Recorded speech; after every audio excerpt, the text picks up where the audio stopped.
Hi hello అందరికీ నమస్తే. Welcome to my channel Shravanti Kankati's world. ఈరోజు రెసిపీ వచ్చేసి చల్లమిరపకాయలండి. ఒకసారి ఇవి ఇలా చేసి పెట్టుకున్నామంటే సంవత్సరం వరకు మనం స్టోర్ చేసి పెట్టుకోవచ్చు. ఈ చల్లమిరపకాయలని పప్పు చారులోకి, పప్పుల కంచులకి చాలా టేస్టీగా ఉంటుంది. దాంట్లోకే కాదండి, సద్దన్నంలోకి కూడా మనం తినొచ్చు. అలానే జావకి కూడా మనం తీసుకోవచ్చు. చూసారు కదా ఎలా ఎరుగుతున్నాయో, అంత బాగా ఎండిపోయినాయి. ఇప్పుడు ఈ చల్లమిరపకాయల్ని ఎలా తయారు చేసుకోవాలో చూపిస్తాను. ఇక్కడ నేను కేజీ మిరపకాయలు తీసుకున్నాను. ఈ మిరపకాయలు కాస్త మీడియంగా లావుగా ఉండాలి. ఇవి అయితేనే బాగా కారం ఉండవు, అలా అని బాగా చప్పగా ఉండవు, మీడియంగా ఉంటాయి. వీటన్నిటిని తీసుకొని కడిగి ఫ్యాన్ కింద నీళ్ళన్నీ ఆరిపోయేదాకా ఫ్యాన్ కింద ఆరబెట్టుకోవాలి. ఇలా ఆరబెట్టుకున్న తర్వాత మీకు ఇక్కడ ఇట్లా చూపిస్తున్న విధంగా అన్నిటికీ ఇలా కట్ పెట్టుకోవాలి.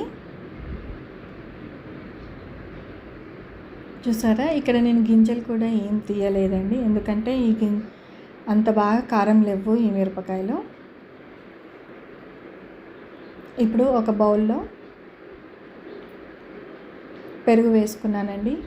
నాకు 1/2 kg వరకు పట్టింది పెరుగు.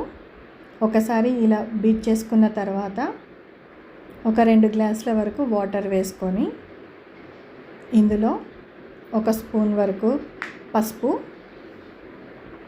అలానే కొద్దిగా ఓమా,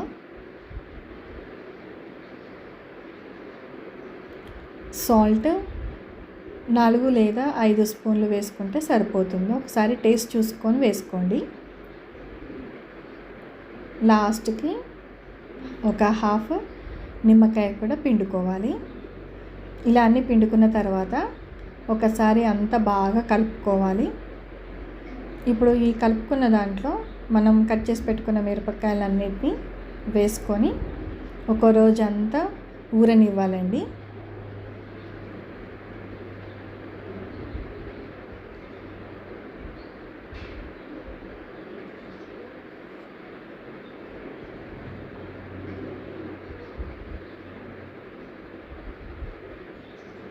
ఒక రోజంతా ఊరిన తర్వాత నెక్స్ట్ డే రోజు తీసి ఎండలో ఆరబెట్టుకోవాలండి. ఆరబెట్టుకున్న తర్వాత మళ్ళీ ఇదే సేమ్ ప్రాసెస్ చేసుకోవాలి.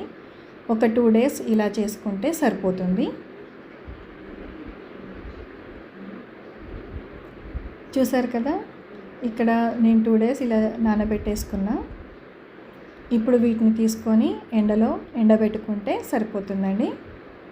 మంచిగా ఎండలో గలగల అనేదాకా ఎండబెట్టుకుంటే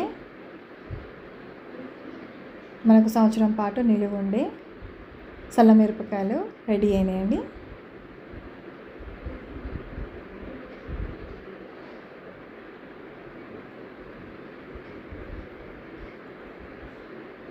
ఇలా పల్చగా ఆరబెట్టుకోవాలి.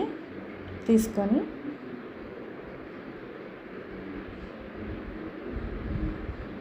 చాలా టేస్టీగా ఉంటాయండి. ఒకసారి ఇలా కూడా ట్రై చేసి పెట్టుకోండి. చాలా ఈజీ పెట్టుకోవడం కూడా.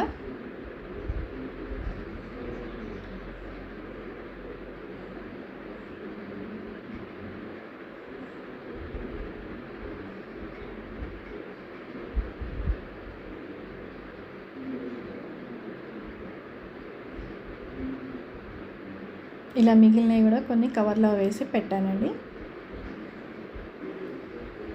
మీకు నా ఛానల్ కనుక నచ్చినట్లయితే లైక్ చేయండి, షేర్ చేయండి, సబ్స్క్రైబ్ చేసుకోండి. Thank you for watching.